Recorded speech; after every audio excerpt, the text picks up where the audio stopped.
Paulo Avellino may madamdaming mensahe para sa kaniyang ika-18 taon sa showbiz.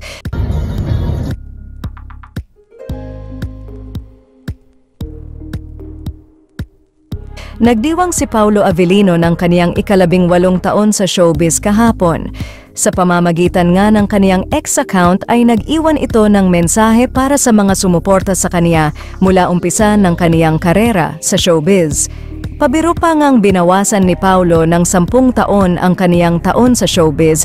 Ani kasi ng mga tagahanga nito ay it make him feels old daw, kaya naman 8 ang nilagay nito, imbis na 18 ayon kay Paulo.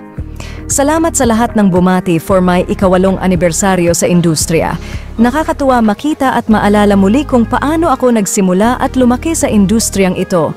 One thing that hit me while trying to recall everything that happened throughout my career is, I know nothing. I used to think my career and experience had taught me so much, but the truth is, I know so little.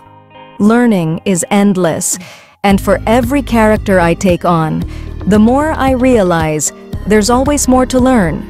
To everyone who I worked with and supported me throughout my career, I am who I am today because of all of you.